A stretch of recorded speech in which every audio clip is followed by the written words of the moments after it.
Avec des territoires conquis de la Méditerranée aux confins de l'Asie centrale, l'islam pouvait affirmer sa puissance face à l'empire chrétien de Byzance comme troisième et dernière religion révélée.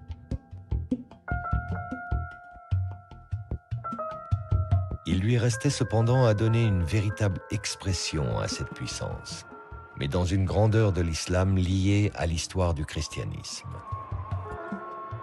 L'artisan en sera Abd al-Malik, le calife le plus flamboyant de la dynastie des Omeyyades.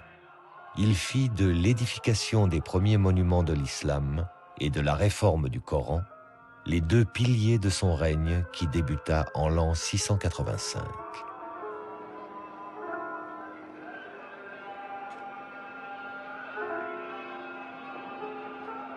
Sur l'emplacement même de la mosquée, avant que la région ne soit conquise par les musulmans, se trouvait une petite église dédiée à Saint Jean le Baptiste, une figure chrétienne présente dans le Coran sous le nom de Yahya.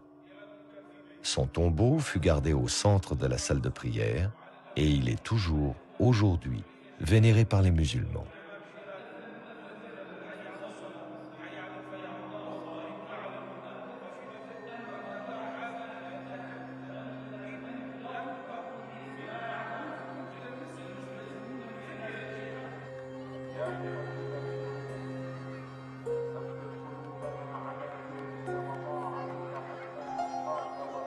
La présence des chrétiens en terre musulmane s'est également traduite dans l'art des décors omeyyades, dont la grande mosquée de Damas témoigne encore et que François Desroches vient observer aujourd'hui, cherchant à en établir le lien entre l'architecture et les Corans omeyyades, dont un en particulier, rarissime, qui fut découvert à Sanaa en 1972.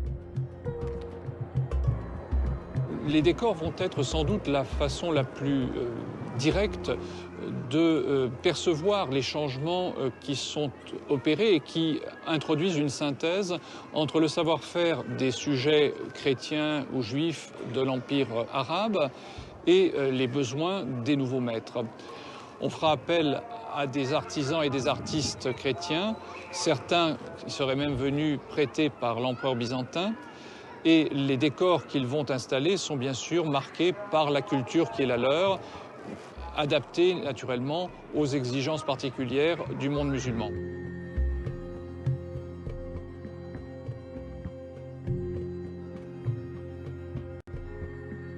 Dans un empire où les musulmans non arabes sont désormais majoritaires, il fallait, pour le pouvoir omeyyade, souder la communauté musulmane, lui donner une cohérence, une unité.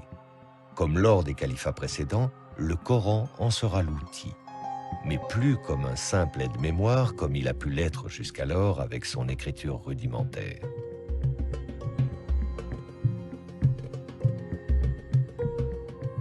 Pour le calife omeyyade Abd al-Malik, l'amélioration de la Vulgate d'Ousmane s'imposait. Au défectueux squelette de consonnes, il fit ajouter des ponctuations très précises. Distinction des lettres similaires, notation des voyelles, indication de prononciation. Ainsi complété, le texte coranique ne pouvait plus prêter à des erreurs de lecture ou à des interprétations contradictoires ou dissidentes. Le calife Abd al-Malik appela les foules musulmanes à ne suivre que ce qu'il imposait comme l'unique version du Coran, celle d'Ousmane, mais au texte désormais définitivement fixé. Et comme le fit le calife Ousmane avant lui, Abd al-Malik fit envoyer des copies officielles dans les capitales de l'Empire.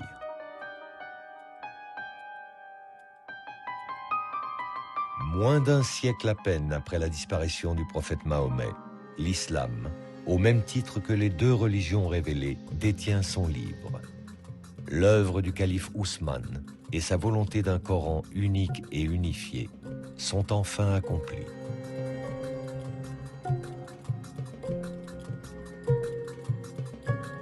La Vulgate d'Ousmane, vénérée par la tradition musulmane, est la seule référence pour l'édition du Coran aujourd'hui dans le monde.